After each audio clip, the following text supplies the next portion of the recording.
Guys, welcome back to the show.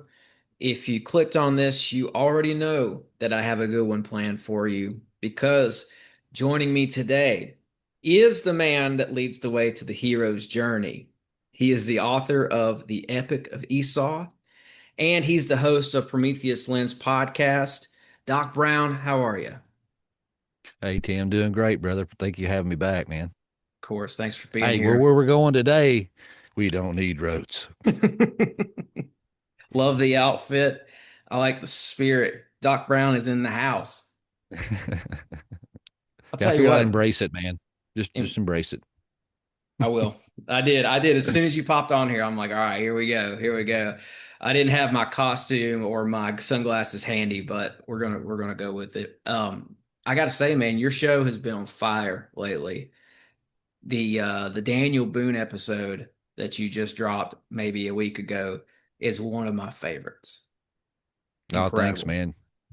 Yeah, Dr. Judd, I love him to death, and we've become close friends over the years. And that was actually his suggestion. We were just talking on Messenger on Facebook one day, and was talking about my book and different things like that. He was like, "Hey, man, Davy Crockett and Daniel Boone both had Bigfoot experiences." I was like, "What?" He's kind of telling me a little bit about it and stuff. And then he's like, "Yeah, man." I was like, "We should definitely do a show then." And he's like, "Well, let's do it. Throw me some dates and times and we'll set it up." So that was all Dr. Judd there. Yeah, yeah. I knew about one of those. I think it was maybe it was Daniel Boone that I didn't know about. Which he's a Tennessee guy. I Yep. remember driving from Nashville I was going to North Carolina, but I had to take a detour, so I went up into Virginia. So anyway, I was going up kind of near the Shenandoah Valley. I was going up that way, but I was going a big portion of that time I was in that Daniel Boone National Forest. So Hmm. that's just such a solid episode. I think it shines a lot of light on the topic of Sasquatch and just other things. So even you guys talked about Lewis and Clark, Hmm. and that's a big issue that I want to tap into eventually. I have a guy who's supposed to come on and talk about that because those guys were up to something. Those guys knew something, I think. You had Mayweather Lewis, I think, answered directly to Jefferson, and I think Clark answered directly to George Washington. That's what I've heard at least. So you have these two explorers who answered directly to two of the most important people in our nation's history. And it's interesting because Washington was a mound guy. He was obsessed with the mounds. And so I have to think that whatever Lewis and Clark were doing out there had something to do with mounds. Maybe. And Jackson was too. Jackson was like one of the first people to start digging into them, at least documented anyway. But Judd had touched on it, which what my show is like backlogged, and it's like right now I'm probably sitting on 12 to 15 episodes. So I had that conversation with him probably around January, if I'm thinking right. So it's been a few months since I had the conversation, so it's not fresh on my Hmm. mind. But I do remember him talking about some funny business. But what he was basically saying was, from what I remember, is that they may have had, cryptid encounters and seen Bigfoot and knew about all the giant Indian tribes Hmm. and all this other stuff, but where they were working for the government and they were expanding this territory and trying to encourage people to go out to these territories. He said, of course, they're going to come back with a hunky dory report like, oh, no, it's all beautiful plains and no giants, no Sasquatches. It's just perfect. Come on. Yeah. Oh yeah. Yeah. They knew. And like that's why I highlighted Washington's involvement with this whole thing, specifically when it comes to Lewis and Clark, because Washington, I just did a big thing on him, so a lot of this information is kind of fresh on my mind. But Washington journaled or wrote in his diary that he personally dug up two giants, so he knew about Mm. them for sure. And I'm pretty sure Andrew Jackson was very well aware of them too, because they were all along. They found giants all along this Cumberland River out here where I live, and his hermitage is not far from me. Hmm. This area was was they were pulling bones and artifacts and all kinds of weird stuff out of the ground here in Nashville. They put Nashville on top of an ancient civilization. I can just about prove it too. I'm still collecting documents and stuff like that. But Yeah. yeah, I mean, and just the fact that Lewis died, or I think they killed him. I think Oh Dr. yeah, he Judd was Judd saying talked that about that too. too. He said, he said he was kind of manic. I think he said he had episodes, where he would Mhm. go manic and stuff like that. He said, but he said I don't think he was suicidal. He said I think he found something out and was about to tell some people or something, or they were afraid that he was going to tell something he wasn't supposed to. He said and they killed him. Yeah, they said he had a heavy countenance leading up to the days before his death, like he had something on his mind. And Judd was talking about how they delayed that book. They were going to take their diary entries or whatever, their notes, and turn them into a book, and they took 3 years to do that. It seems like it took like an extensive amount of time. Like, what are they waiting for? What are they redacting? I think you even brought that up, but he was on Lewis was on that Natchez Trace, which is like it's kind of like you'll like for boys like us, it's like the Blue Ridge Parkway. Mm. It's like a little 2 lane road that isn't really connected to all the other roads much. It kind of does its own thing, but it winds all through the countryside. That's what that Natchez Trace is like, and it comes up from Mississippi and goes straight into Nashville. I think it comes right through Nashville and it keeps on going a little bit. But Lewis was on that Natchez Trace, and the night they killed him, he was in Nashville or right outside of the city limits. He was in the Nashville area.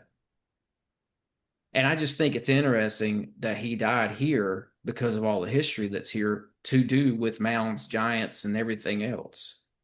Mm. It's, you Yep. know, I'm And starting to Charles, that smell a guy, I can't. conspiracy. Yeah, I can't remember his last name. Charles Michael. I Mhm. had him on the show a couple times, but he's got a channel called Ancient Origins Revealed. I think his presence is bigger on TikTok than anywhere else. But I had him on talking about the American giants and the Native American tribes that were giants. And man, that dude he comes with receipts on a lot of his stuff. He mentions like 4 or 5 books, and a couple of them are books that the U.S. government uses to this day in court cases regarding Native American peoples and settling things like that.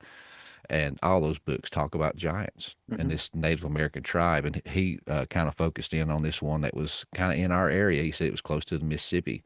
Was uh, the Allegheny. Alajiwi giants, yes, sir. Yeah, he called them Allegheny, Hmm. but that he means giants. And then he's talked about somewhere up north there's a river called the Allegheny. Yep. He said, but that's a mistranslation. He said it was the Allegheny Gateway. River. He said it was named after those Indian tribes. It was absolutely, Doc. It's funny you mentioned that. I'm working on something to do with that right now. I've got a whole bunch of stuff with that.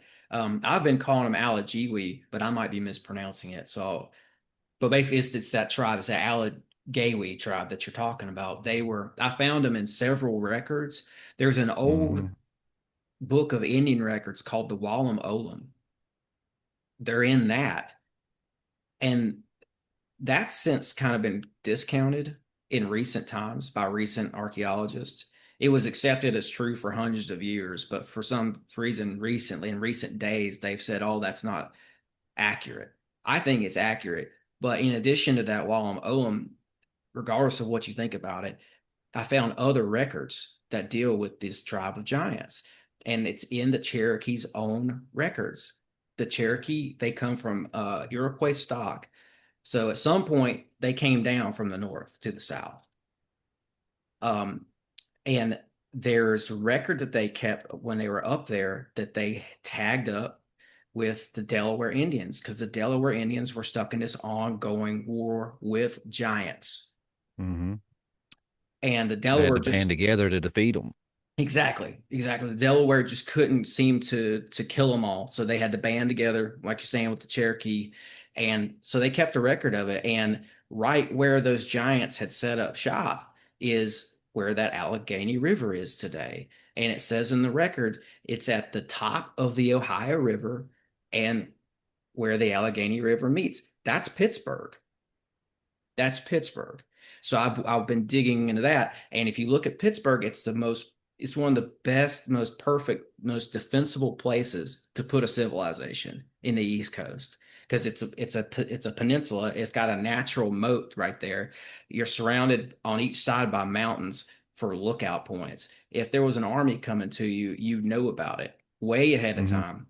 And then they'd have to cross over the river. So the giants that were living there, basically what I'm saying here is that Pittsburgh was an ancient civilization just like Nashville.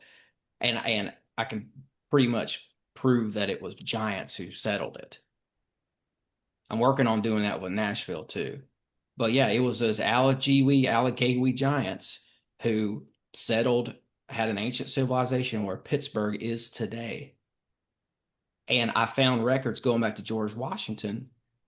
I found records that it was so when the Delaware finally killed these giants and they took over this fort and this fortification and this civilization where Pittsburgh is. Delaware moved in there. I don't know if they stayed, but it stayed in continuous habitation with Native Americans up until George Washington comes around. They sent George Washington in there to clear out the natives so they could put the city in there or build. I should rephrase that. They built Pittsburgh on top of whatever city was already there that the natives had, that they Yeah. took from the Giants. Because right down the river, there was a meeting that Washington had with a guy named Tanacherson. He was a Native American. He was involved heavily with the origins of the French and Indian War. But anyway, he's having a conversation with Washington, and he names Washington the destroyer. I'm sorry, devourer of villages. He gives him that nickname because Washington had come in there to clear out the land. So, Now, and I'll, was this I'll before his presidential when he was oh just yeah, a soldier? oh yeah, yeah, he was still a mercenary fighting for the British at this point. And I'm not going to like keep going with this because I wanted you to come on so I could talk to you about your research. But man, that I'm just telling you that Alec Kiwi giant Hmm. stuff goes deep. Yeah. Yeah. I've just, like I said, I've had 2 episodes with that guy, Charles, and he's kind of like the expert on it. But he definitely blew my mind in the conversations that we Mhm. had. Yeah. Well, and like this works out because, this is kind of what your book t touches on as well. It's like I'm reading it Yeah. right now. I'll just plug it real quick because I got it right here. Uh Oh, sweet. Epic of Esau. Really good book. Really good book. I'm really enjoying it. And I like the approach you take. I think it's well researched. That's something I picked up on being a Oh, researcher thank you. myself. Um, and I like the approach you took on the Sasquatch as well, Hmm. which just like these giants, I think it's a real creature. I think it's a real phenomenon. Yeah. I I don't think it's know. just a perception type thing, like Dr. Judd talked about. We talked about it in that interview because we was kind of touching on the book a little bit there too. Uh, Me and Judd both think that what we call the Sasquatch today is like back in the day, what they would just call a feral giant, a race of feral giants. That's And that's what we that's see throughout the Bible in the Old mhm, Testament and a lot of these old ancient myths and legends that they just, it's just verbiage. What do mhm, you call it? But that's what I tried to do. I try to strip all the verbiage away, and I love comparative mythology and digging through and seeing correlations between different cultures and things like that. So as I was doing that, I was just like, move the names and the verbiage out of the way. I'm looking for big, hairy, humanoid people, mhm. and I found them everywhere. They're everywhere, and I like what you're saying there, like this idea of a feral giant. Because I'm coming around to this idea, right? Like I used to think, okay, that's just L.A. Marzulli's thing. The Giants for Nephilim. Okay, it's interesting, it's possible, but I wasn't sold on it. Now I'm starting to come around to that idea because it's starting to just make more and more sense to me. And even like, we have a mutual friend who's a podcaster, Bo Kennedy. Um, that story that Mm-hmm. Bo brought out on his podcast, I think more than likely that was God giving us a piece of the puzzle and shining a little bit more light on this Nephilim giant situation.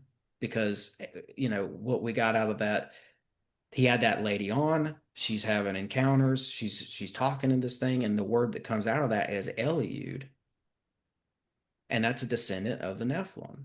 And Yep.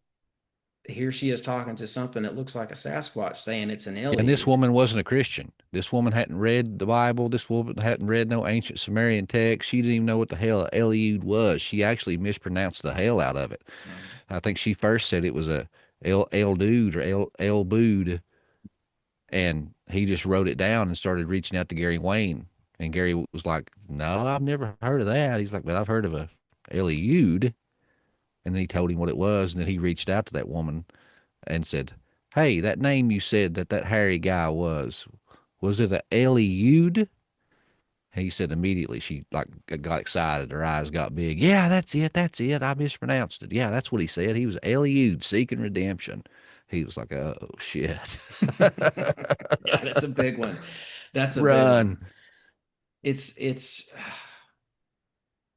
I don't know. That story was came at the right time. I think it brought clarity to this issue because now you could take stories like that and books like yours and put them together, and we're starting to see a clearer picture here. Because I mean, I lived in Appalachia. I I almost grew up there. I was there enough to say that I grew up there, and you know, there was bizarre activity that would take place when the sun went down, and it wasn't humans out there doing it. It wasn't Yep. big, it wasn't bears or big cats either. There was something else going on, something that could shake trees, something that screamed like a demon, a baritone demon at that. Something else is happening out there. So that's why I say I think this is a very real phenomenon. And it's starting to make sense to me that this was a race that has somehow been able to live and not die off throughout millennia. And it's probably because of their size and their endurance, which Well, that too, but and that's the thing as I talk about in the book. I'm a firm believer that things are not, this is the way it is, or no, that is the way it is, no, it's the middle. It's this and that. And so I think there are, a remnant of feral giants left. Possibly not a whole lot, there might be. But, even from the like elongated skulls and stuff that we find down in Peru, the eye sockets are like 30% larger. So optometrists have studied these skulls and said that if the eye sockets were 30% larger, then the pupillaries had to be 30% larger. And what does that do? That gives you night vision, just like an owl. And Mhm. he said, and I think that this collaborates stories and ancient myths of these ogres, of these, feral giants and monsters and boogeymen that lived in the caves. And giants love caves. Yeah, You do any research on giants, they love caves, son. yeah, And that's something that we've not explored that well. right, And there's right. cave systems run throughout the entire world. I talked to Heather Arnold. She wrote the book Giants of Aruba, and she was talking about cave chambers running from Aruba to the mainland of the United States and connecting some of those other smaller islands and stuff. And Yeah, so it's like, and I use the analogy of the panda. People will say, well, if there was really Bigfoot, we'd have caught one by now, or we would have found a dead body by now. And so I tell people, well, then what do you say about the panda? A lot of people don't know this, but the panda wasn't discovered until like the last 100 years. But there's been legends and stories and drawings and depictions of them in Japanese and Chinese lore for thousands and thousands of years. But everybody just laughed at it and said, "Ah, that's a urban legend," or "Oh, that's an old wise tale." The Chinese mothers told their children to keep them out of the bamboo forests. They're not real. If they were real, we'd have seen one by now. If they're real, we would have seen a dead body by now. So and anybody knows a panda is a dumb animal. They're not very intelligent, and they avoided capture and being killed and seen and documented for thousands and thousands of years. It's not been until the last 100 years that they discovered the panda. So if a dumb creature like that can avoid being seen, captured, and all this stuff for all those thousands of years, why is it so far fetched to think that a humanoid type beast with intelligence now that lives in the cave systems and can traverse through the continent all over the globe, possibly in all these underground tunnels and stuff, avoid being seen, captured, or killed? I don't think that's too far fetched when you compare it to the panda. Yeah, it's elusive and intelligent, and two, I mean, I'll just add this because I think this to be true. I think that there were Bigfoot bodies found, and I think it's just like the giants. It's like, well, what do we know now happened to all those giant bones? Well, it got covered up. Yeah. So And even those I giant bones, we don't know if they were covered in hair from head to toe by the bones.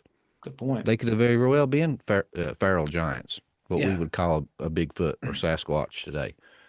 yeah, and I mean, and I want to go back to the Cherokee for a second too, because as I've been researching them, they've they have an association with caves as well, and I'm starting to see what I think is happening is that the Cherokee moved in these locations where the giants once lived, caves and otherwise, because the I looked at the roots of the word Cherokee, and some of the translations say that they were the people of the caves or the cave people or the people who dwelt in caves. So there's that. So the Cherokee has something to do with caves as well. So I think that they moved into some of these layers maybe that the giants were living in. And also the Cherokee had a city out here in Tennessee called Sitka, which sounds a lot like that The Sitico, Sitka Sitka from from the Nevada. yeah. So it's like, well, did those giants live in Tennessee first before they moved out west? And did the Cherokee move in and take over their? But anyway, I don't want to, I Yeah, think, I think that the Native Americans knew about what was going on here with yeah, giants and maybe even Sasquatch because of the legends. yeah. But And then see when I bring this up though, too, people want to try to throw it back in my face and say, well, uh, what about all the woo? You know, you have mind speak, you have infrasound, uh, sometimes orbs and UFOs and stuff like that. You know, if it's a feral race of giants, that doesn't explain the the paranormal activity and stuff, and them opening portals, phasing in and out of reality. It's a spiritual thing, and like I said, it's not this, it's not that, it's this and that. Uh, if we take that woman's word and these things are Eliud, well, according to the book of Enoch, it says that the Nephilim, that their spirits were not heaven bound or earth bound. So when they died, their spirits were left to wander and torment mankind as demons. So if, you know, people are having these encounters and seeing them phase in and out of reality, kind of like these spiritual type experiences, I mean, that even answers it all. And you don't even have to leave the context of the Jewish people. Uh, yeah, some of them are leftover remnants and physically here.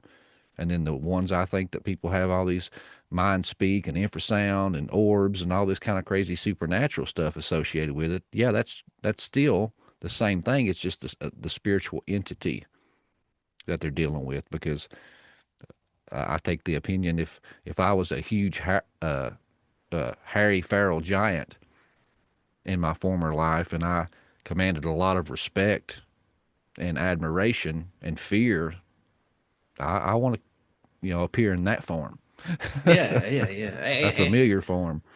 And then you have Esau coming along and marrying into this Nephilim bloodline. I just Mm-hmm. talked to Gary Wayne, and he was telling me he was saying something about how Esau married Oholibama, this lady named Oholibama, and he started a hybrid race with her. She was like a There's two Hivite of them. Canaanite. Yeah, Judith, right? Yeah. It's another one. Yeah, I talk about it in the book, yeah, because I learned it through Gary's book also. But yeah, two of his three wives were from known Nephilim giant tribes, Horites and Hivites, and uh, from that union, or one of them, I can't remember which one it was, the Amalekite race comes. Hmm. And the Amalekites, and you go to the etymology of that name, that means the blood lickers. Yeah. And his father-in-law was Seir, and he was a war chieftain from the land of Mount Seir. And when you take that word into the Hebrew etymology, that means hairy. So here you have this hairy, quote unquote, man marrying into hairy Nephilim giant tribes and breeding with them. And, that's going to throw some strange pups to say the least. And, Yes, and then dude. they get together, and then here comes Amalek, who burst the Amalekite race. And they were a fierce warrior tribe, man. They were like the berserkers of the Levant. Everybody knew how bad these guys were. That song "Bad to the Bone." That's who Hmm. they had in mind, man. These Hmm. guys would come in there and cut your throat and never think twice about it. And there's stories in Ginsberg's Legends of the Jews. These were the first people that God's people encountered in their wilderness wanderings was these Amalekites. This is in your 66 book canon. You don't even got to go outside the canon for this. And they tormented them and attacked them and messed with them. And with the Ginsberg Legends of the Jews, it goes in a little bit more detail, but it said they were so ferocious that they would mock them when they killed them because they would, cut off their foreskin and give it to Yahweh. That was their sacrament or whatever. So if they killed a male Hebrew, they would cut off his genitalia and then toss them into the sky and say, give their God what he demands. So they just castrate them in and throw their private parts in the air. Here you go, Yahweh. This is what you want. They were ruthless, man. Yeah, it's like Braveheart. Worse, but worse. Yeah, and I'm thinking too about those Rephaim because I'm thinking, okay, so yeah, here we have, so we know there were hybrid races. We got, like you're saying, these strange pups. I love that. Esau, he's born hairy. He wasn't just like hairy like I am. Like this guy was like hairy, like to impersonate him, you had to put on goat fur, goat hair. Like you had to Yep. be Chewbacca. You had to Chewbacca yourself to impersonate this guy, like his Mm-hmm. brother did. We know the story. So yeah, you've got that guy in the mix now with Nephilim giants, and then you have those Rephaim that I'm thinking about. That whereas if you take you chop that word up, and I don't think you have to chop it up that hard. It derives from being able to heal themselves somehow. So now we're dealing with people who have superpowers, documented superpowers in the old Yep. texts. Yeah. They were sorcerers because Yeah. when you dig through some of these other extra biblical books and texts, like I talk about, that's where you find your historical context, folks. The Bible has everything you need for your salvation and your relationship with God. But there's a lot more books and a lot more things that give context to your 66 book canon, but you got to go outside of it to find it. And these books give that. And I'm trying to think the medieval Rabbi Rashi in his Targums and his commentary, he talks about these Amalekites were known shape shifters and sorcerers. So it says that's why God gave the command, kill every man, woman, and child and animal, because these were a sorcery tribe and shapeshifters, and they would shapeshift into animals to evade capture. And I think it also gives you some context when you look into the wilderness wanderings. Because, like I said, the Amalekites, that was the first people they bumped into. And that's during that wilderness wanderings is where you get all your commandments and laws and rules and regulations while they were in their wilderness wanderings. So you don't get a said law, rule, or regulation unless someone is breaking those said rules, laws, or regulation, or what's the point of even bringing them up if nobody's doing them?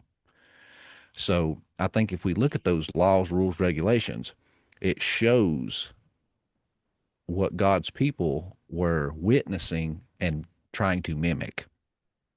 And who was those people? According to, you know, our 66 book canon, it was the Amalekites. And so when we dive into some of those, what do they say? They say, no longer will you sacrifice to hairy goat demons. And then it says in the book of Isaiah, uh, in the Septuagint version, it says, in the satyrs, the wild men will dance in the streets and in the desolate places, the wilderness. So far we're 2 for 2 on these Amalekites. Yeah. And then you keep going on down, it says, uh, no longer will you sacrifice your children to Molech, passing your children through the fire. We know they were doing that. It says, you will not drink the blood, for the life force is in the blood. Well, hell, folks, their name means blood lickers. We can safely assume they were doing that. And so you just have all these things. No longer will you seek out necromancers and sorcerers. We know they were sorcerers. Yeah. So after looking at all that, my opinion is we know from the biblical text that the Amalekites were the first people to come into contact with God's people in their wilderness wanderings, and they attacked them. And then all these rules, laws, regulations shows the practices of those people. And this is how this paves the way for them to be able to survive throughout the centuries. Like instead of this hybrid race fizzling out and dying, they're able to somehow survive because they're genetically superior in a way that allows them to live in the wild and be a top predator. But they also, if they have all these sorcerer capabilities, if they can shape shift, they and heal themselves, or if they even have a remnant of the ability to be able to do that, every little bit helps.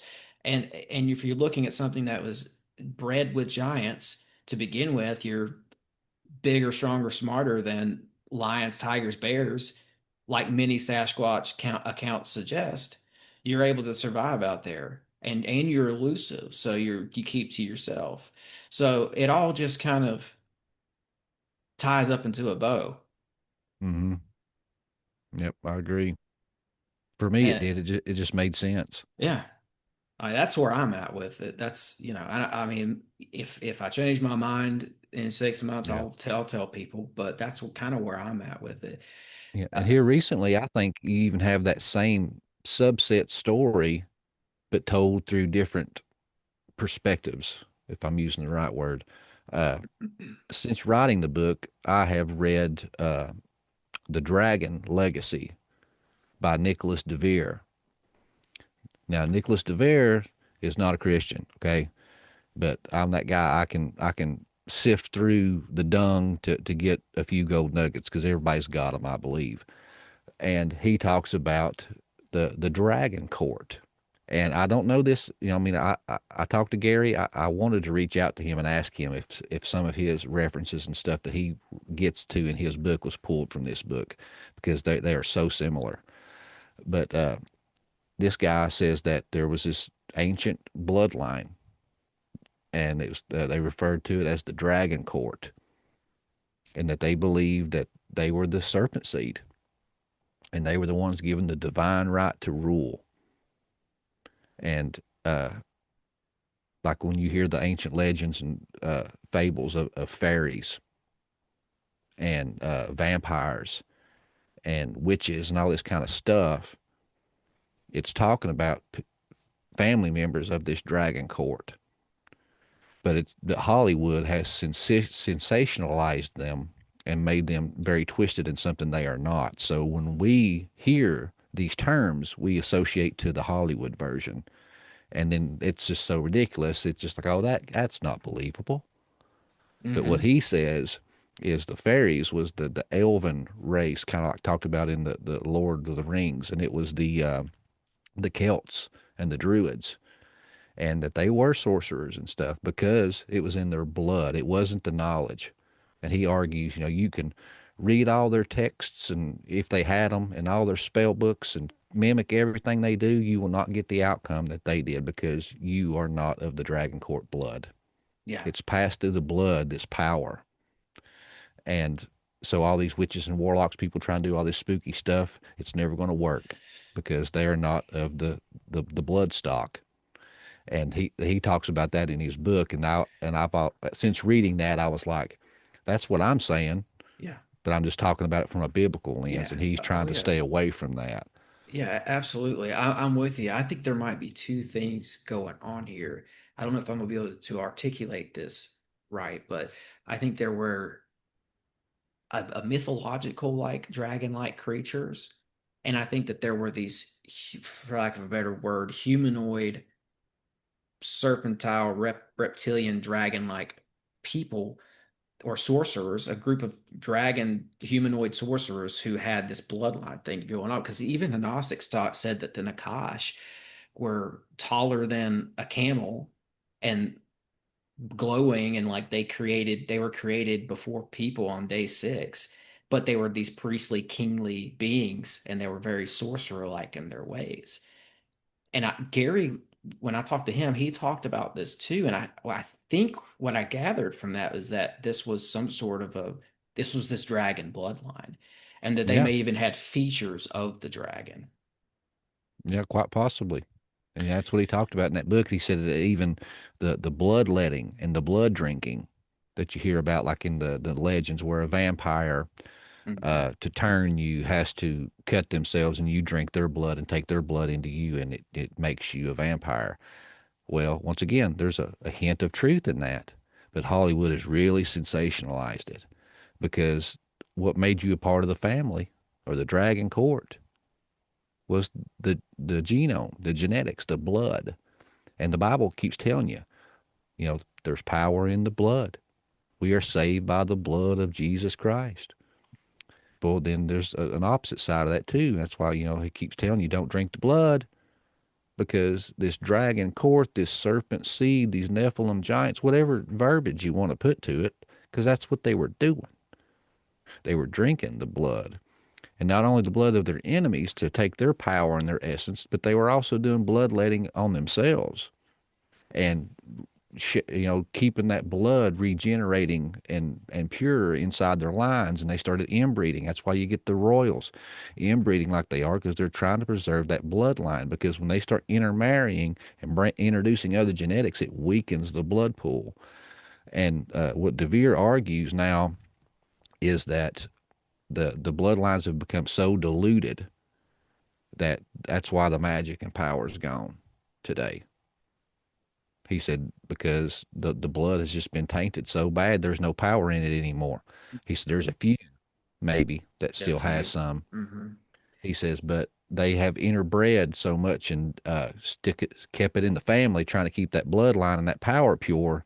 Now they're fighting inbred, slow brains and deformities and things like that. So it's kind of like God's will is still coming to pass either way. Yeah, yeah. I think you see remnants of that bloodline showing up specifically in the royal family still over there, since they're still stuck on that we've got to have a king and queen thing.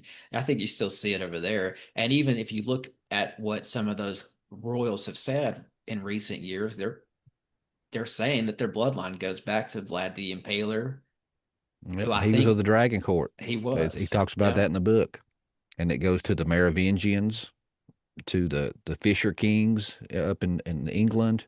Mhm. It's a very interesting read. If the stuff like that we're just kind of teasing around, and I can't speak for Tim, but I'm probably doing a bad job at it. That's like a really redneck 30,000 foot view of the concepts that he's talking about in that book.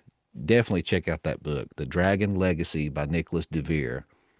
Well, yeah, I think you did a good job. I mean, that was a good synopsis of it for sure. I see what you're saying, and I want to add to it because I got a question for you with it. I've heard you say, correct me if I'm wrong, but I think I've heard you point out that Samael was Esau's guardian angel. Yeah. Was Samael the one who gave Esau the brand of the serpent? And does that fit into this? Well, see, it doesn't just come right out and say that, but like when you read the text, it says that Jacob had a guardian angel, and his guardian angel was Gabriel. But it said that also Esau had a guardian angel, and his guardian angel was Samael. And that, for those that's not familiar, that is supposedly the divine name of the Nakash before his fall. And Samael was also known as the angel of death, the viper of God. He was basically the assassin, the angel of death for Yahweh. And it goes along with the context and story of Esau too, because he was known as what? The mighty hunter. And just like Nimrod was a mighty hunter, how scholars say, well, that implies he was a hunter of men. So if that holds true, then we have to apply that same terminology to Esau. But when we get into Jasher, it tells that story that Nimrod had built up hatred and jealousy and envy against Esau, the other mighty hunter, all of his days. And just like Beauty and the Beast, Gaston goes out to try to conquer the beast and show the world he is the true mighty man and the mighty hunter, and mount the beast's head above his mantle for all to see. And he goes out with a hunting party and goes after Esau. But Esau sees him coming and hides himself in the wilderness. And it says he jumps out, cuts off Nimrod's head, battles his other two Gibborim giant guardsmen, killed both of them. So he killed three giants single-handedly in combat. So that speaks to his size and his strength and his ability alone. But then that's where he steals the garments, and you have the whole supernatural garments from the Garden of God.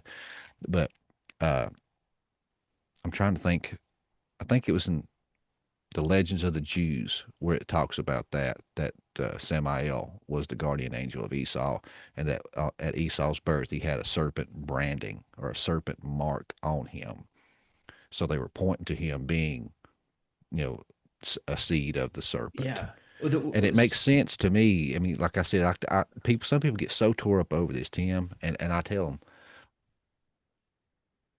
I'm not saying thus saith the Lord here, but if we go with the biblical text and what they were trying to paint, and then go with the extra biblical books and the other legends and lore, we can easily say that, you know, this was, in the very least, a theological idea that they were trying to paint for the reader. In the very least.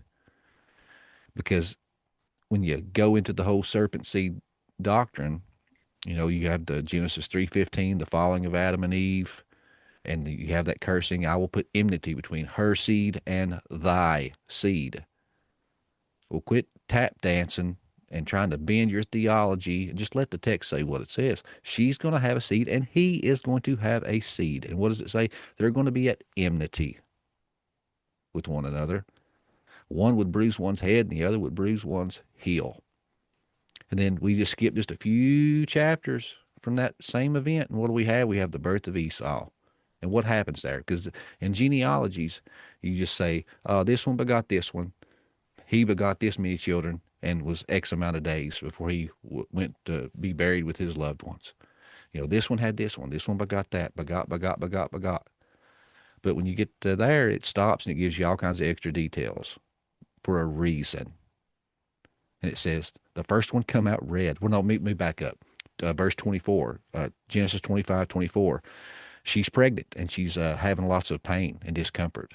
It says it feels like the children are fighting in her womb and they're just ripping her insides out. So she goes to the Lord in prayer, wants to know what's going on inside of her belly. And it says the archangel, Gabriel, comes, or the angel of the Lord, I'm sorry, comes to her and says, Rebecca, behold, two nations, two peoples are in your womb, and they battle amongst themselves. There's enmity between the two brothers. One will be stronger than the other, but the younger will rule over the older.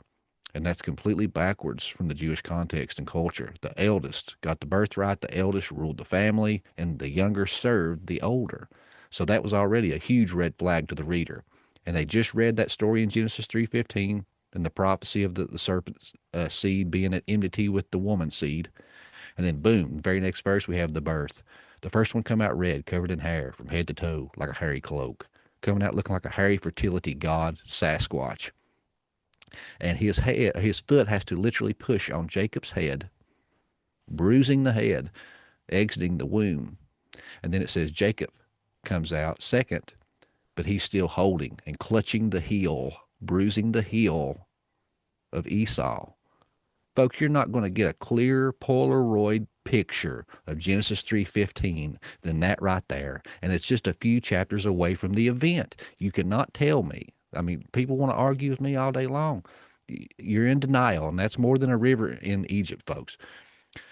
These people were reading the book of Genesis and just read that prophecy of the serpent seed and the woman seed. And then boom, here's this. You cannot tell me that's the very first thing that popped in their mind when they read it. Yeah.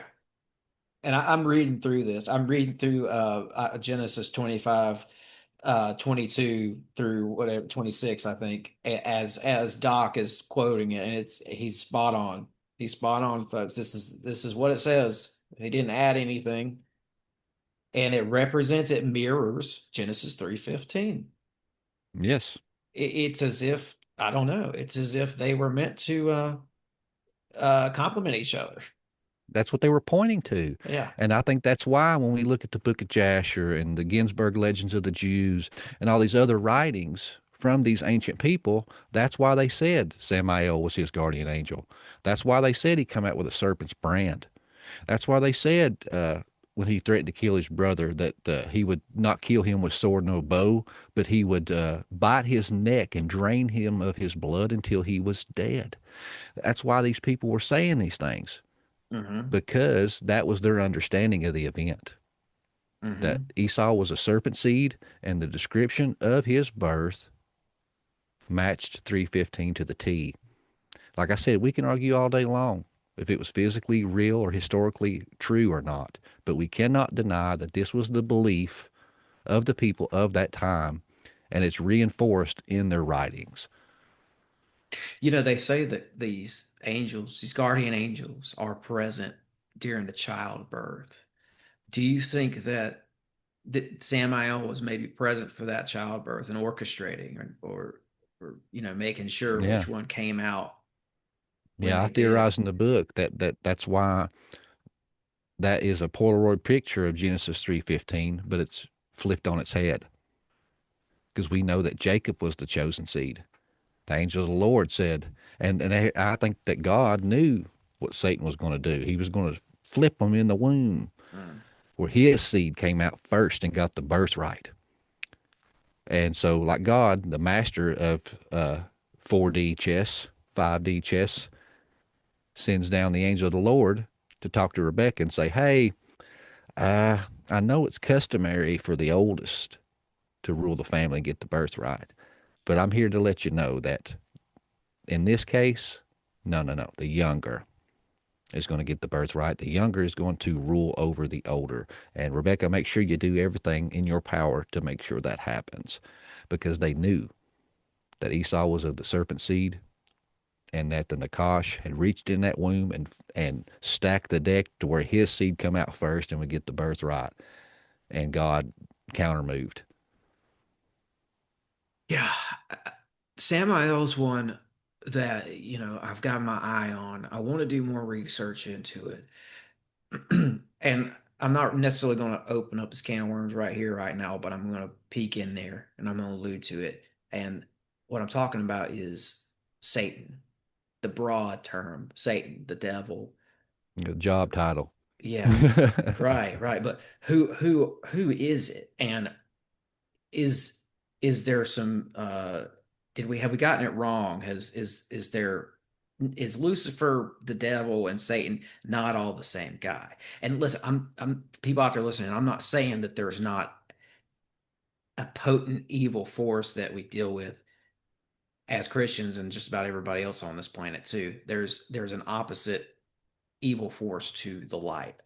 There that exists. I'm saying have we given it the wrong name or wrong set of names perhaps? And does Samael fit into that? Because you've got Samael, you've got Azazel, you've got Enlil, you've got all these other names that they might very well be Satan's. And I'll add to it with this, Elvis Levi or Elvis Levy, when he creates that Baphomet figure, he adds an androgynous element to that because it's both male and it's both female. And judging by the Hebrew characters that he adorned his Baphomet with, he was saying and signaling that this devil character here is half Samael and half Lilith. So was Samael the top guy, the top bad boy, the Satan to him? I don't know. What do you think about all that?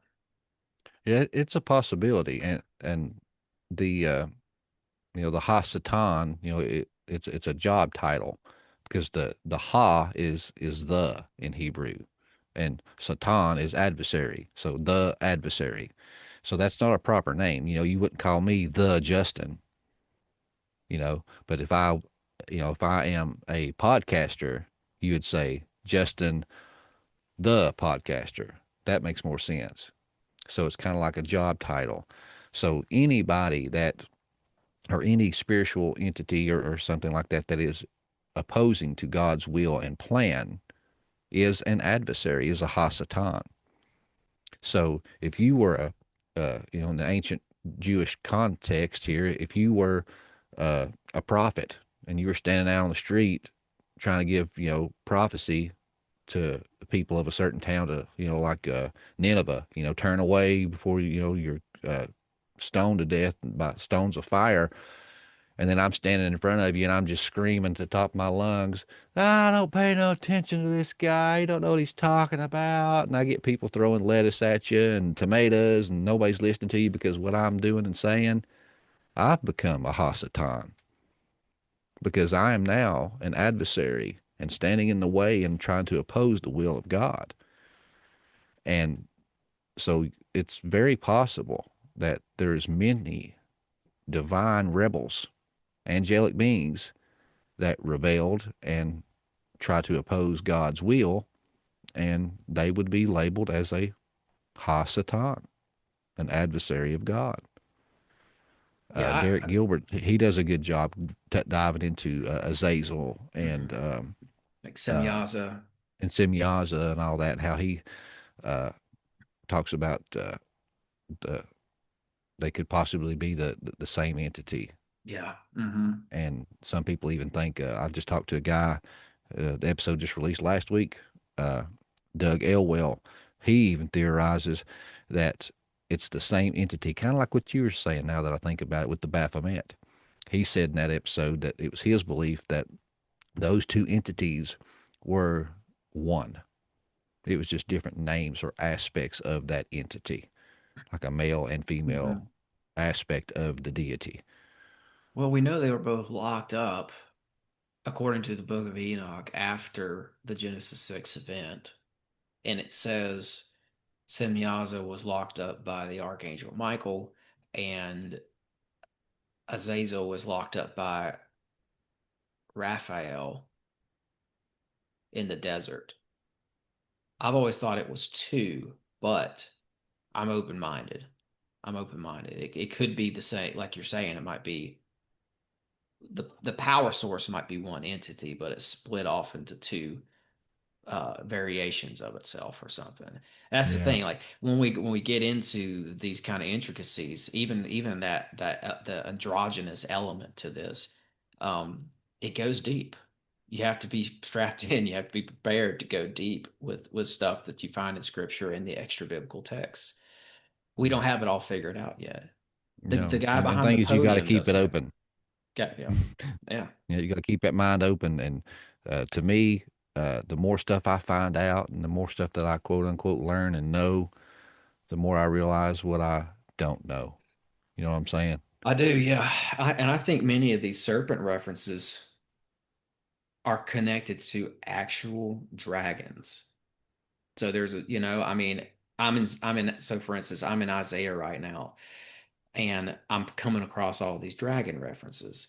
But I think on the flip side of these is allegory to the serpent seed as well. But for so anyway, for instance, like I've got a little list here of some of these dragon references. Isaiah 30 verse 6. It talks about the dragon in the desert of Negev. That's in this Mount Seir region, actually. I'll come back to that one. Let me see. This one right here, I think might tie into the serpent seed. It's Isaiah 14:29. It says, Rejoice not, O Philistine, all of thee, because the rod that smote thee is broken. For out of the serpent's root shall come a basilisk, and his fruit shall be a flying serpent. Most Bibles say there that out of the serpent's root shall come a snake or adder, but I went and looked at the Hebrew, and the original Hebrew is basilisk. So I included that. And basilisk, if you look into that, it's a little bit more mythological than just a snake. It's often depicted, it's depicted throughout the millennia as some sort of a dragon, whether it's a small dragon or a serpentine dragon or a feathered dragon, or it's some sort of a little flying dragon or a big one. And the House of Visconti from Milan, that royal family, in their coat of arms, they feature a basilisk. So I thought that that was like what we're talking about today. It's literally House of the Dragon type stuff, serpent seed stuff, Yeah. Well, bloodlines also that does. literally claim lineage to dragons. Mm-hmm.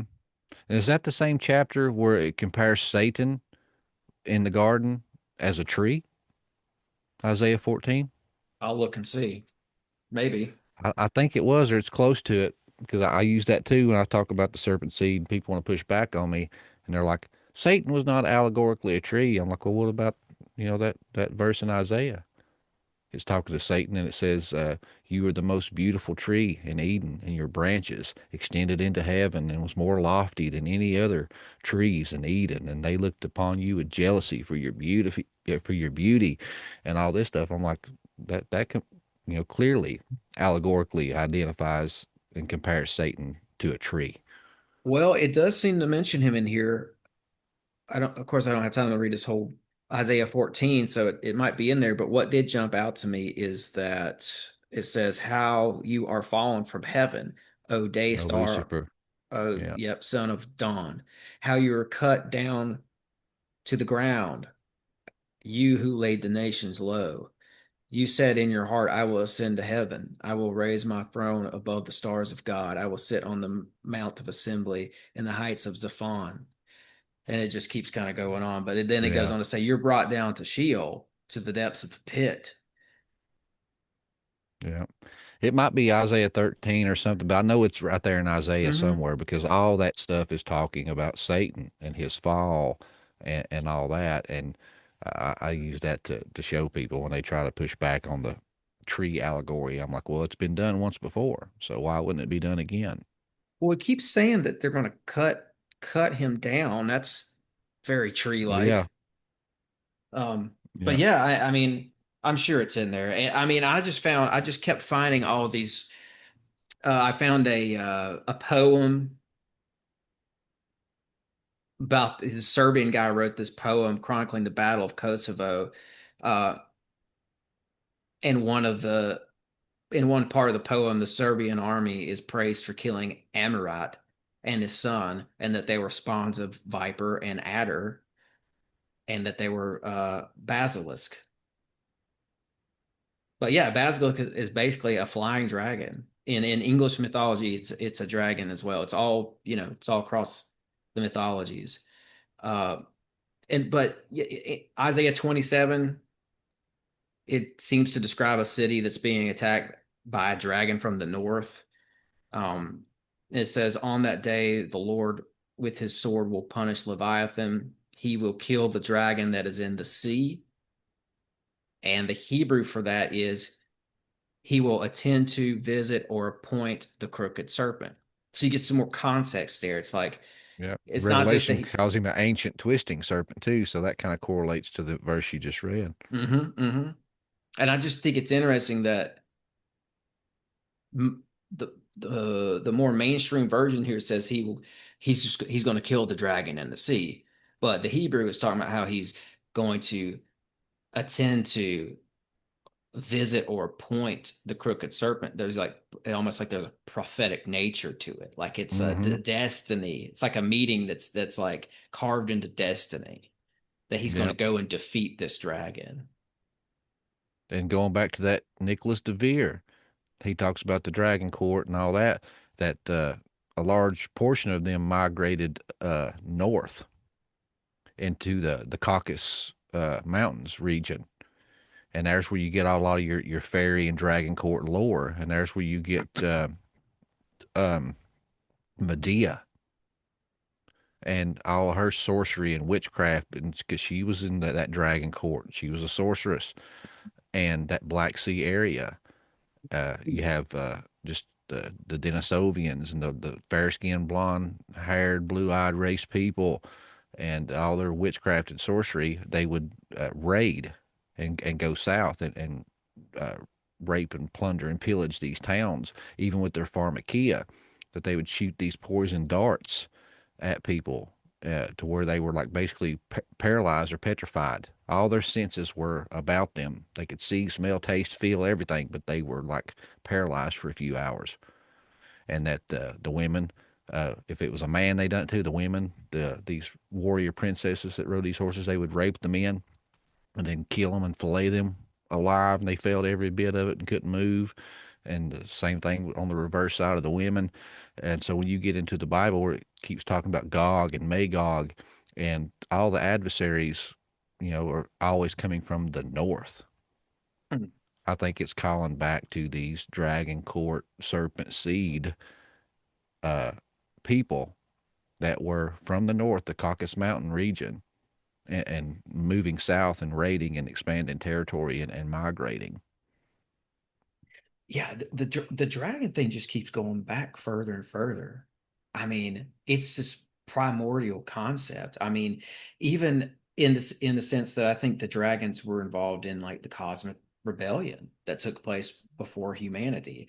I think Yeah. like Psalms, what is it, Psalm 74 kind of backs that up. But even like that Nakash idea, the Kosh seemed to be around before humans were created, and it had these dragon like cosmology to it, or what am I trying to say? It had features like a dragon. Mm-hmm. So the further back you go, it seems like that this is some sort of a creature or a thing that pre-exists humans for sure. Psalm 74 verse 12, I have it right here actually in my notes. You divided the sea by your might. You broke the heads of the dragons in the waters. You crushed the heads of Leviathan. Yours is the day and the night. You established the luminaries and the sun. And then Job 41 says, who under the whole heaven can confront this creature talking about the dragon? Look at its back. It's made of rows of shields. It's impenetrable. Its heart is as hard as stone. When it raises itself, the gods are afraid. At its Mm-hmm. crashing, they are beside themselves. And I always got the mental picture that this dragon comes up out of these primordial waters, and there's like watchers watching it, and the watchers are like beside themselves at the power that they're witnessing. Like this is Mm-hmm. like king of the little g gods or something. Like even the little Yeah. g gods are like, oh. And then you see later in scripture where God kind of, it's almost like he knows that this is like he has the ability to make this thing his pet or something. Like he's the only Oh, one who yeah. That's what I has. was going to say. It was because the book of Job, once Job confronts God and God gets tired of hearing his mouth, he comes down. And that's when he says, where were you when I done this? And where were you when I done that? One of the things he talks about is the Leviathan. And he says, That's it. can you uh, grab the Leviathan and snare it by its nose and pull it around and make it your plaything? So he's saying, can you grab the chaos dragon by his nose and just lead him around and toy with him like a little baby? No, you can't. Sit down. I can, because when I created this universe, what does it say? It says, and the Spirit of God hovered over the waters, the Tehom. That's a cognate word of Tiamat. the Yep. chaos dragon, and the waters even symbolize chaos. So the Spirit of God hovered over the waters and subdued chaos and had creation. And that's another slap in the face to the Sumerian culture. Their god Marduk had to battle with Tiamat for several days, had to have all these magical weapons made. Uh, what's the other one? Baal. Baal had to have all these sacred clubs made, and he about lost and had to battle this thing forever. All these creation myths where they battle this chaos. Chaos gives them a hell of a fight for their money, and they barely win. But when God tells His story of it, He treats it like a whipped dog, He down has boy. dominion. He has dominion over this creature. He created it. Mm-hmm. Yeah, yeah, I love it. And God puts down Leviathan. I've come to believe that Leviathan is a dragon, one of the dragons. Yeah. I mean, And then I just read a Norse little legends part. talk about him biting its tail, holding creation together, and from the Mm, pieces of the frost giant that they killed, they made the earth, and you have that same correlation into Marduk and the Babylonian Sumerian stuff is that they when they bust Rahab to pieces, as the Bible says, they busted Tiamat into pieces and used her pieces to form the universe. yes, and the earth itself. I think. Mm-hmm. I think so. That gets into this whole Rahab thing. You and I talked about this a long ways back, last year, I think. And the more I've read, I keep coming up in finding these verses about Rahab, and the more I'm convinced that that's not referring to the prostitute Rahab. It's not referring to a person. It's referring to something bigger than that. And I think it's a planet. I think there was a cosmic war, and God destroyed the planet Rahab. The Sumerians perhaps called it Tiamat, but I think it's called Rahab in the Bible. And it seems like it was where that asteroid belt is today, because even secular scientists will admit that we're missing a planet right where that asteroid belt is. Yeah.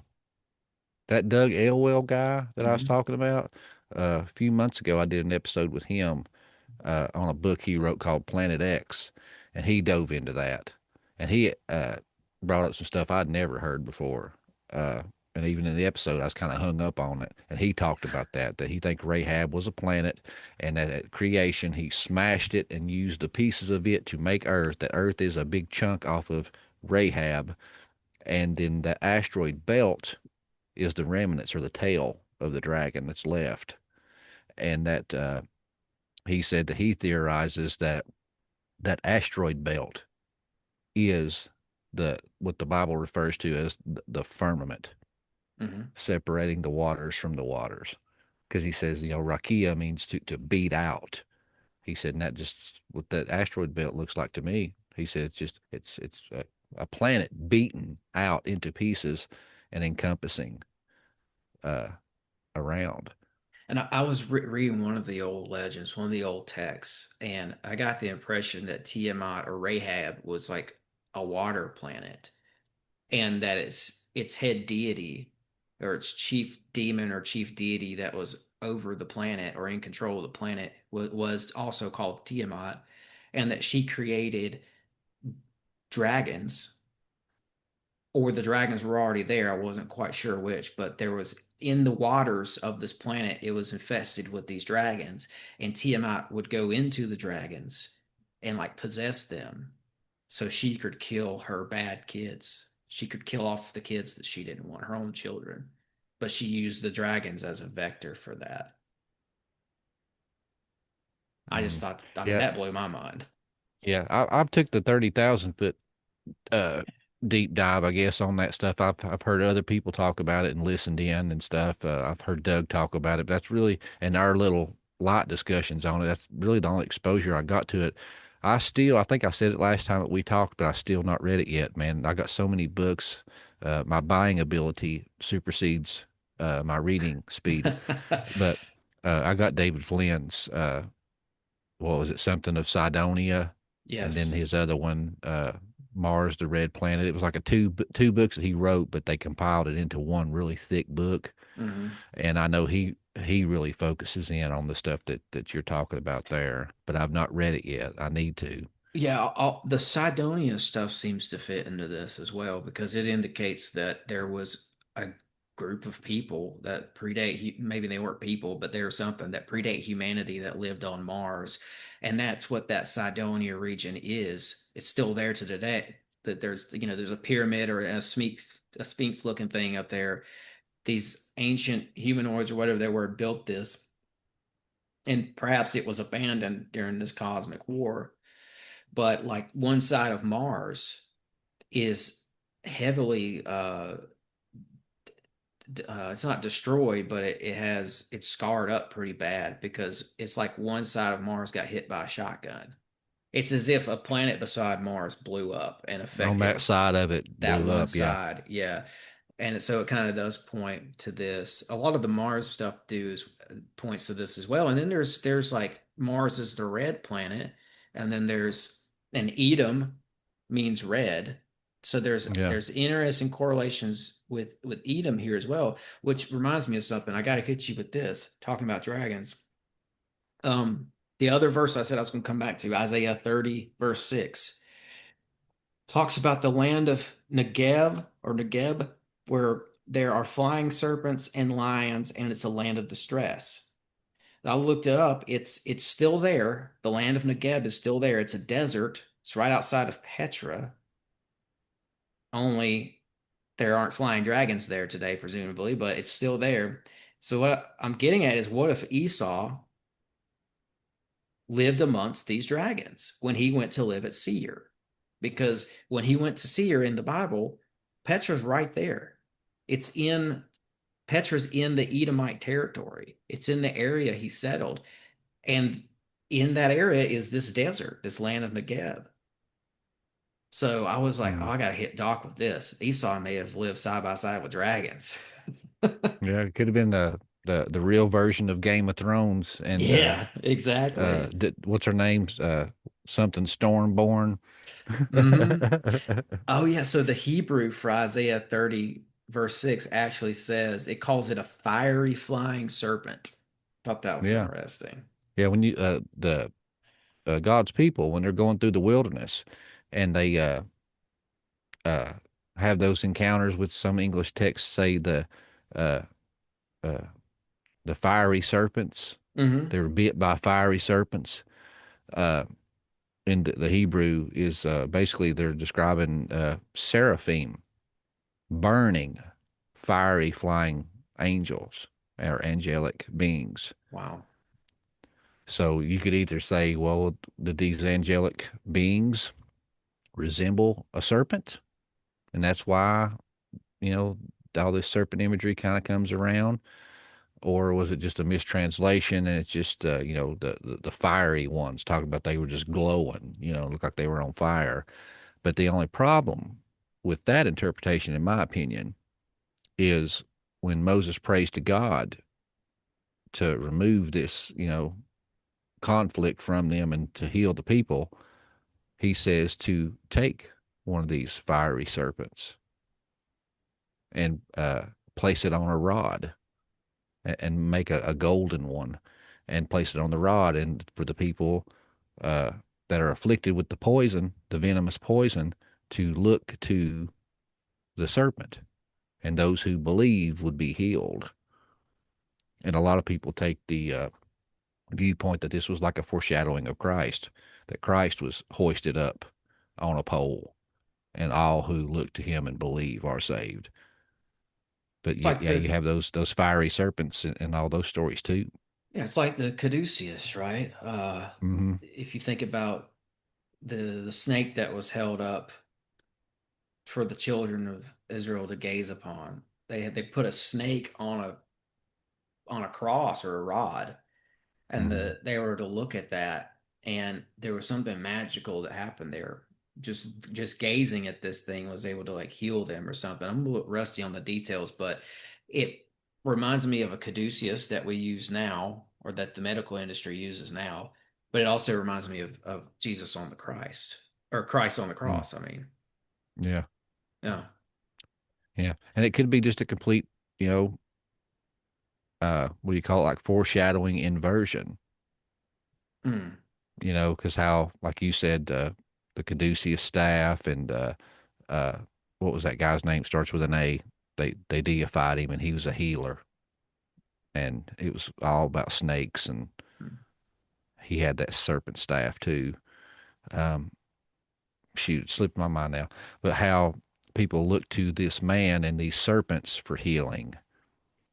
And, kind of like that was like a dumbed down foreshadowing that Moses or God had Moses do to be like, Yeah. hey, this is what you're already doing and you believe it. So, hey, let's just do this because I'm pointing to something bigger on down the road and you'll know it when you see Yeah. it. Right. Yeah. So I'll it's meet you like, where you're at right now, but yeah, you'll know what I'm doing later. yeah, yeah. So it's like the serpent on a rod, or the serpent held up on a rod, or just a serpent in general in front of people in this shamanistic kind of way represented healing for all these different tribes of people across the land to the point where even Israel recognized it as such.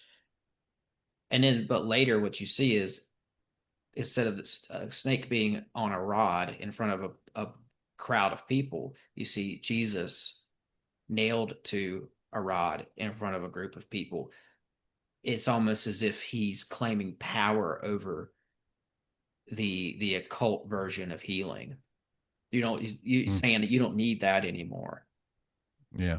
You've had the counterfeit for years. Here's the real thing. Yeah, yeah.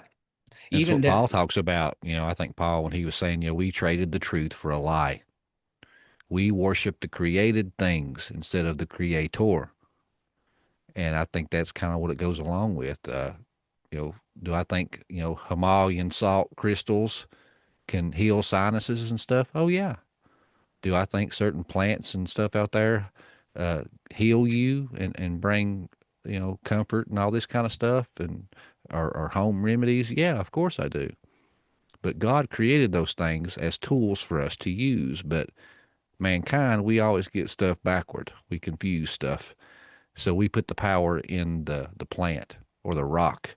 Oh, this thing's all powerful, and oh yes, no, you're worshiping a created thing instead of the one who put the power into the thing, Yes. and that's something we've done repeatedly. I believe. Oh yeah. Oh yeah. I'm with that 100%. Like when the rock becomes the idol, it becomes a problem because who's Yeah. to say that maybe these crystals and stuff were used in instead of surgery back in the day, they were using herbs and crystals to heal people because maybe God put certain properties inside of certain rocks that can be used over the body in certain ways to, like, I don't know, manipulate the energy or something like that. Not to sound too woo woo, but maybe that's what it was meant to be. It was a tool for something, and the power invested in the tool came from God in the first place. But then it gets turned on its head, and people start worshiping the crystal and putting faith in the crystal. I don't know. I've Yep. often, I've often, pondered that. I wonder if that's what Yep. happened there. I think that's exactly what Paul was talking about. Yeah, and I think too, like going back to the crucifixion, down to the location, it was symbolic. Golgotha, place of the skull. Christ is killed in the middle of the skull. I've heard people say, liken it to he was claiming victory over the two hemispheres of the brain and all this and that. But what I like is that Golgotha was said to be in local legends, it's said to be the grave of Adam, the first man. And that when I first read that, it hit me like somebody threw a brick at me or something. Like it just hit me, and I was stunned. I was like, that if that's the case, that means God claimed victory over death itself. That's why he was crucified on the grave of the first man. He claimed victory over death for all of humanity. Hmm. Yeah, see, I haven't heard that.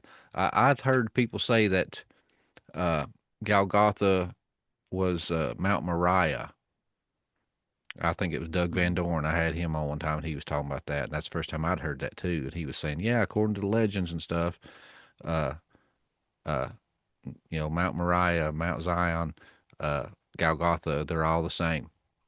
Yeah. And when you look through history, Abraham was supposed to sacrifice Isaac, but the angel of the Lord showed up and said, no, that was at the same spot. And that's why Jesus went there and died there, because he was that substitute, the ultimate substitute. And which I thought was pretty cool. I'd never heard that, but I'd never heard about the that being Adam's grave neither, though. That's pretty cool Yeah, I mean, because you've got, and most of these because grave sites. Jesus was the second Adam. Yeah, it's another connection. All these grave sites over there in the Middle East are contested, but they go back pretty far as well. So the legend is there for a reason. It's just like dragons. Like there's a legend of a dragon creature for a reason. It's probably because they existed. Same thing for the Bigfoot and Sasquatch and giants and all the rest. The legends, the fairies you mentioned, the legends are still with us because there's truth to the legend. I think there's truth to a lot of these grave sites scattered across the Holy Land. I mean, even Petra, you've got the gravesite of, I think it's Aaron out there right before you go into Petra. And I'm obsessed with that location. I mean, in general, I think I mentioned it earlier because I think either giants built Petra or Esau built Petra or both or both. Yep. Because But I if you take think my viewpoint, it's both because they are both. exactly. Exactly. Right. Because, and we covered this. It's like, who did he marry? He married these Nephilim giant women. So, and in the Bible, he goes to Seir. Like I said, Seir's right there next to Petra. And Petra is just such an interesting place. And I think it gets into, yeah, I've been studying it and I've found myself surrounded with more clues about the serpent seed doctrine because I think Petra was a place where it was like a holy shamanic city for these people. And It could have very well been. they worship this god called Kos. It's like the mysterious god of the Edomites. We know that people in Petra worship Kos because there's remnants of that worship there. They found inscriptions and all that. And we know that the Edomites worshiped Kos as well. So I'm saying the Edomites built Petra and they worship Kos there.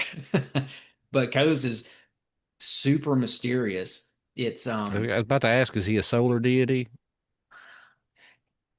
there might be some of that there. I haven't seen it though. He's a mountain, the god of the mountain. Um Oh, he was, and by the way, uh this wasn't just an addition to their pantheon. This was like their main deity. And I think out there, right whenever where the tomb of Aaron is said to be, you because Jeremiah says God's talking about his judgment on the Edomites, and he says there are people who live in the clefts of the rock, and you have to go through a cleft of a rock to get to Petra. mm-hmm. Right before you go, you enter into that cleft, you have that gravesite of Aaron, and you have what's called the gin blocks. These are old ancient columns there. And I've kind of had the thought that maybe those were there because this is the desert. And when you travel through the desert, you're out there with all these jinn, these lower spirits. And I think that maybe Esau Oh yeah, commissioned the jinn blocks. You check yourself at the door. This is a place where we worship codes. We don't want those lesser deities in here. So you check your well, gen at the gen box before you come into Petra. But codes means mountain. or And it I've could have also, been like a protection type thing from the jinn on your way into the wilderness, because the mhm. wilderness was associated with chaos. Yeah, yeah. I'll tell you this though. I found connection or possible connections to Kos and Amaru or Martu, because Martu was also said to be a mountain god. Kos is Which, associated with agricultural abundance. Martu slash Amaru was associated, it was the god of the steppes and agriculture and pastoralism. And yeah, Petra, if you think about it, Petra is a region a lot like a steppe with sand instead of grass. So these ancient people, I think were the Edomites when they moved out there, they would have wanted an agricultural hand to help them in this desert region.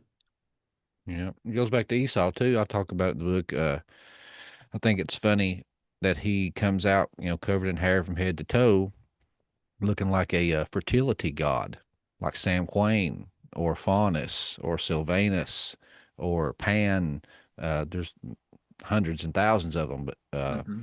Inky, not Inky, but Inky Doo, all these hairy guys and all these gods that I mentioned, they were fertility gods, and that was their common denominator, is that they was all covered in hair from head to toe. And Rebecca comes from the land of Haran, and I talk about it in the book. I said, uh, when Eleazar, the cupbearer for Abraham, goes to Haran to secure a bride for Isaac, that's when he bumps into Rebecca. And Rebecca takes him home to her family, and they meet. And their first exchange, I think, is pretty telling because he says, I'm Eleazar from Abraham. I'm here to fetch a wife for his son Isaac, and I think your daughter Rebecca would be a good match. And we're from this area of the Levant, and we serve the Lord Yahweh. And Rebecca's father replies with, "This Yahweh you speak of, I can speak neither good nor evil. But hey, you got a pretty good dowry and a big box of gold on the back of your camel. You can have her." So in the Bible, it talks about that Rebecca was getting old in age and that she was barren. This was the number one thing that a woman was supposed to do back in this ancient times. If you couldn't produce a male heir and children, you were useless. You were basically a concubine. You were a pleasure, a woman for pleasure, and you'd be pushed to the side, and you'd be replaced by a woman with a fertile womb. And we see this playing out with Abraham and Sarah. Sarah was worried about it. So what'd she do? She tried to get ahead of the game and said, "Well, I'll give you Hagar. Hagar, have my handmaiden, and you can have your children with her. Just don't cast me to the side. Keep me around." And I think the same thing was happening with Rebecca. She said that she was getting old in age. She was barren. Uh, so would it be out of the question for her to pray to a familiar God that she grew up worshiping and sacrificing to, a fertility God like Sam Quain, who everybody in the land of Haran worshipped? That was a hairy beast of a man, what we would call a Sasquatch, covered in hair from head to toe, fertility God. And I even say in the book, if you don't want to quote unquote taint, Rebecca's image, it also says that her handmaiden came with her. And this was a woman that grew up in the same house, worshiping the same gods and had the same culture. Maybe she offered a sacrifice or a prayer on behalf of Rebecca for her womb to be blessed. But either way, I think it's very coincidental, to say the least, that the first one comes out red, covered in hair from head to Hmm. toe, like a Hmm. hairy cloak, looking just like these fertility gods from the land that Rebecca came from. Yes, and I was going to add to that and say I've seen depictions of Martu where he looks kind of hairy. He looks kind of like a wild man. He's got a big old beard, and he just has that pan look from the neck Mm. down. And I saw a depiction of Koz as well, although those depictions are rare because this is such a mysterious god. But Koz had that kind of a pan looking thing going on too, from the Yeah, neck because down. they all were hairy. I mean, why wouldn't they Yeah. worship a god that looked like them? They were feral giants to begin with, covered in hair. Their name, Seir, describes how hairy they were. And then Hmm. Esau comes into the picture and breeds with them, and he's already Sasquatch, big hairy man that can kill three giants. One of them being Nimrod single-handedly in combat. So he was already a big hairy monster of a dude anyway. And so you can say that it's safe to say, anyway, I think, that there'd be quite a few big, hairy progeny come out of Yeah. that. And Yeah. why wouldn't they worship a god that looks like them, Right. covered in And hair, for and that sure. they maybe attribute their genealogy to anyway? I think they attribute their genealogy to it as well, especially with this Koz god, because he was associated with divine kingship. and the royal rulers of this higher political structure of the Edomites. So Koz would have been this dragon bloodline that we're talking about, that maybe Esau was stamped with by Samael at birth. But this god Koz is wrapped up in it. So, and I kept finding more and more stuff out about Koz. It was a cult. It operated as a cult in this region for a long time. And when the Edomites some of them got taken in that Babylonian captivity. And when they were in Babylon, the cult of Koz existed still. It persisted and lasted through that captivity, but they were taking influences from the Babylonians. So they were adding to their occult knowledge. And then at some point, you see the cult of Koz show up. You know that weird, it's a mysterious island on the Nile in Egypt. It's called Elephant Island. Yeah, Elephantine. Yes, that one. They found all the Jewish temples and worship there. Yes, that the cult of Koz was there as well. So you've got the Jewish occultism, the Kabbalah, now inducted into the cult of Koz. So you've got Egyptian, Jewish, Babylonian occultism integrated in this cult. It was a fusion, and it's an ancient order who I think stored their knowledge at Petra and in the land of the Edomites. And it would have, I think Petra became their Mecca essentially. And I'm bringing this up because I think Esau is a big part of this somehow. This is his people. He may have set all this up, but Mm. it may And have it been could have their been him Mecca. deified It as could Koz have. because they do Yes. that a lot. They take their priest kings and their quote unquote god kings and that they deify them. Hmm. Yeah, And he was the absolutely. progenitor of the entire race. I don't think it would be out of the question for his people, his sons, his lineage to deify him. Yeah, Enoch becomes Metatron. Maybe Esau becomes Koz or merges with him. And Possibly. I mean, that's why I think that like Edom had its own Mecca. And I think it may have actually, this is where it gets crazy because I think Petra was Mecca. There's evidence that suggests that Mecca was actually at Petra first. And Muhammad was born probably in Petra. So that whole religion gets wrapped up into this as well. Yeah. And It does Muhammad, even the third wife, even if you don't even go with the Esau Horite Hivite, when the third wife was from his uncle Ishmael. And when you trace to the genealogies and stuff of Ishmael, that's exactly where all your Muslim nations come from, all of your Palestinian nations, all the people, even the Edomites are twisted in there because of the blood. But mhm, all of the major people groups and religious groups that want to exterminate God's chosen people stem from that union. And you see this birthright and seed war playing out on your televisions today. Right now, you have the Palestinians and Israel and all this stuff you see on TV. That's all that is. This is the ancient family feud playing out in modernity. You have a line that thinks that they were the eldest and the birthright and all the titles and perks that go with it were theirs, and they were screwed out of it by their younger brother Israel, and mhm. they want it back. And that's all it is. It's the same old story, It same old is. song and dance, just like Yeah. the song. Yeah, I think it's Queen Elizabeth. She tied her bloodline back to Muhammad. She said that publicly.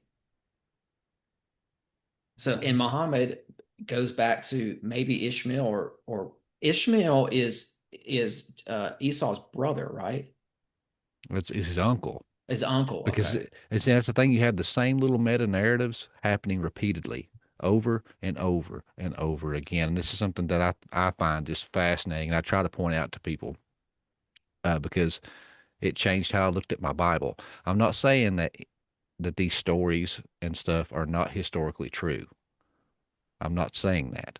But I am saying there's meta and micro narratives in these stories.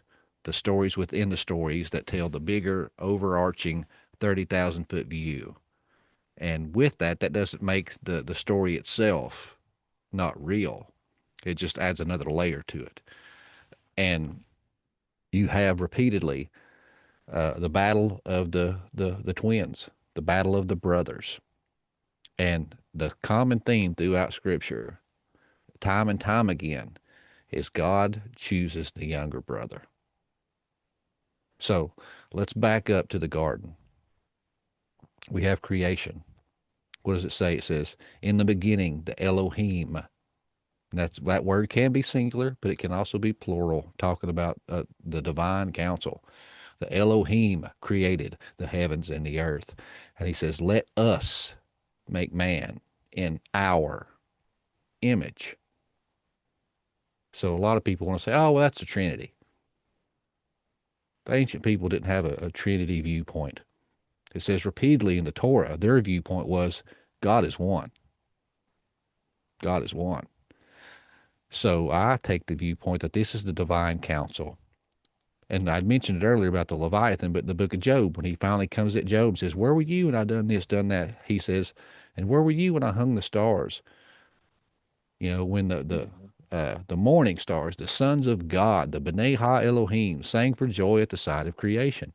So that shows you this divine council, this angelic race was created before us, and they witnessed creation. So I think that, in my viewpoint, that solidifies my thought. That's the us.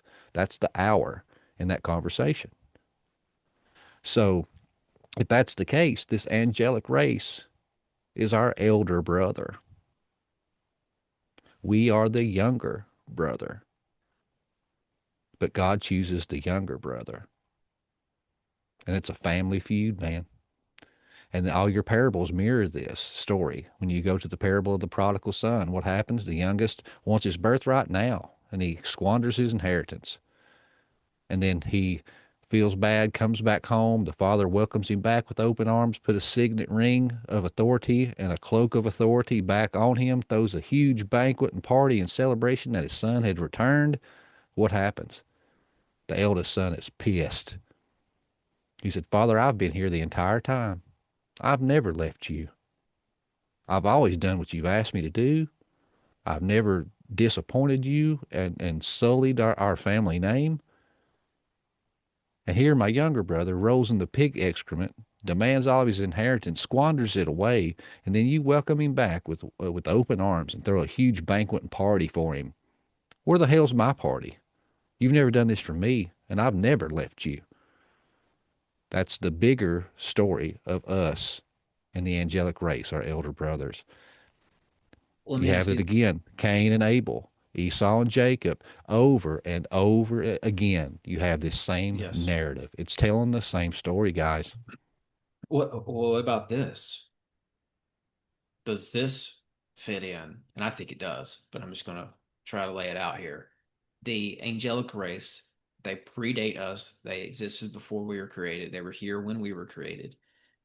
Going back to this cosmic war that we were talking about, where a whole planet was destroyed, where there was members of the angelic race who were being rebellious and went up against God, and there was a war that broke out because of that. After that war, was it that such a big portion of the angelic race had rebelled that God said, I can't trust them or entrust the earth to them. So I have to create this other thing. So Adam was the answer. I'm going to create humanity to rule over the earth because the angelic race essentially blew it. Mm-hmm. And that's why Satan hates you, okay? Satan was a part of that divine council. He helped in creation, I believe. And God gave him dominion over it to oversee it. He helped build it, and he was going to help run and organize it. And that's why it says he's the prince of the power of the air. That's why Jesus himself says he is the God of this world. Okay? Ezekiel 28, what does it say? It's describing Satan. You were in the Garden of Eden, perfect in all your ways, until iniquity was found in you. Every precious stone was your covering: sardis, topaz, beryl, onyx, jasper. The Masoretic text lists 9 stones, but the Septuagint lists 12 stones. Gold inlays were all your settings, and they were perfect the day that you were made and created. And it goes on down. It says, "And you profaned your sanctuaries, and you were cast from the mountain of God as a profane thing." Okay, so that garment it's describing is the priestly ephod to a T. And then it goes on further. Not only is it painting him in a priestly role, it also even says outright he had a sanctuary and profaned it. So here he was like the high priest of creation and overseeing everything, the top dog. Then all of a sudden God makes this new creation. And he says, you know, the Nakash, this new creation of mine is going to rule over the earth. You know, check him out, show him the ropes, look out after him, da da da Mhm. da. And of course, what's he do? Hell no, I'm the one that built this company.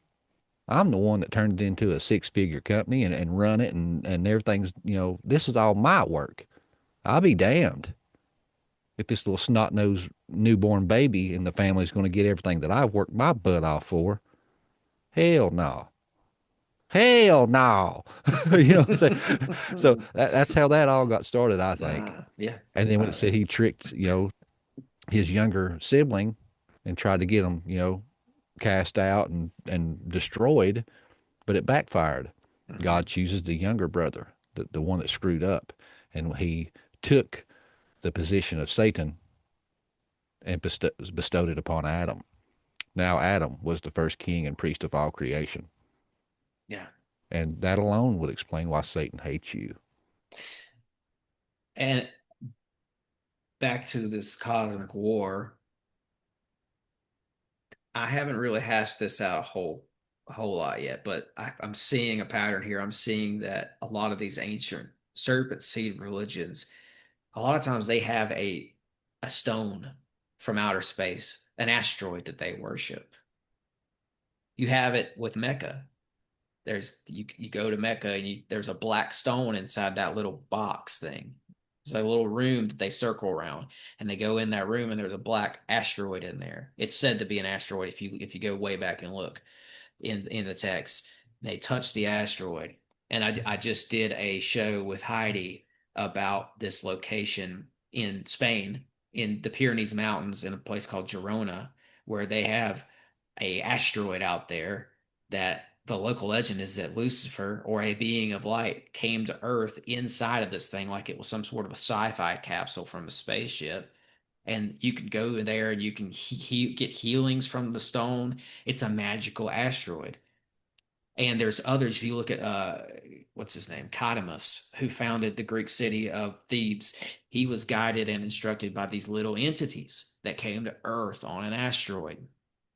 So what I'm getting at is when that asteroid belt up there was created, when the angelic race, when portions of the angelic race rebelled, and it resulted in the expulsion and destruction of a planet, some of those people or whatever they were spread out over the galaxies. It's like some of them hopped on asteroids and came here, and now you Mm. see all these serpent seed cult sex niche cults of people who worship these asteroids in these regions all over the earth. There's always a magic rock, right? There's always some sort of like Joseph Smith and all that. I find it interesting. It's like, are they worshiping parts of their what was their home world that God destroyed? Like remnants of it, pieces of it. Yeah, yeah. Yeah, could very well be, man. Just all that That's stuff is just fascinating and interesting. And there's so many rabbit holes. yeah. You know what I mean? And it's Hmm. like, golly, I tell people all the time, people has their niches, or their rabbit holes. And all a man needs, honestly, is 2 to 3. If he has 2 to 3 rabbit holes, that's enough to keep him. Honestly, one is, but us ADHD people, we got to have some Yeah, yeah. variety in our flavor every once in a while. Hmm. So you can pick 2 to 3 rabbit holes, man, and I'm spend telling an you, Doc, entire lifetime of diving down it, and you'll never discover the bottom. you're going to be chipping away at this Esau thing for years to come, man. I'm telling you. You might have another couple books left in you with this one because it's just doors open doors with Esau. Yeah, It yeah, just yeah, it's great. I mean, and I think it's good that we talk about this stuff. We didn't get into the distinction of Samael, Azazel, Semyaza. We didn't go all the way in with the distinctions between the Satans, but I'm glad we touched on it. yeah. Hey, if you want to do that, I'm telling you, the best man you can talk to, in my opinion, for some good research, good solid research, not just pulling crap out of their back pocket, but Mhm. coming with receipts. Derek Gilbert. Mhm. And if you You hear need, I that? can help you out and, You hear and that, reach out to him Derek? for you. Hey, I can Derek, you set hear you up, man. that? Me and Derek are BFFs. But I'd I'll love to reach have out him to on. him and tell him that you want to hear his research on Azazel Yeah, and Shemyaza. yeah. I'd love to have him on, Doc. I really would. Man, this was a good talk today. This is No, really it's good always a talk. good talk, brother, Yeah, man. I love it. yeah, yeah, man. This is the way right here. This is why I told you pre-roll why I got into podcasting, and this is why talking about this kind of stuff, putting this kind of stuff on the table, big ideas on the table. Yep. And And I that's the think thing you too, hit a is we home both run come today, from man. different perspectives, man. Every time I talk to you, I learn something new. I love it. Yeah, likewise. We'll have to do it again soon. I'm there's some stuff that I know I didn't get to, but I'll save it for another show, man, because I don't want to take up all your time. I appreciate you coming on. I'm glad we got to talk about your book a little bit. I'll show it again real quick for everybody. This is Mm. the Epic of Esau by Justin Yeah, Doc man. Brown. Get you a Jacob I copy. loved, but Esau I hated. Why did the loving God who loves all hate this man? Was it because he wasn't one of us? There's a trailer right there. I'll have to play some music under that part. Dun dun Oh, dun. always a pleasure, Doc. Uh, tell everyone where they can find you and any projects you might be working on. Yeah, guys. Hey, Tim, thank you for having me and let me speak in front of your audience and stuff. But yeah, Prometheus Lens Podcast. You can find me at prometheuslenspodcast.com. Apple, Spotify, YouTube, all those fine establishments, all the social medias. You can find me on all that stuff. Just search up the name Prometheus Lens Podcast. The book is on Amazon. $10 for the ebook, 20 for the physical copy, or you can go over to my website. I have my PayPal and Venmo and all that kind of stuff on there. If you are in the United States, send me $25 on your favorite cash app with your address, and you can get a signed copy with some bookmarks and stickers and other little goodies. So just check those out, and hopefully we will see you on the other side on the hero's journey if you've not joined us already. Torch is high. Yes, sir. As always, break the mold, conquer the realm, and thanks for listening.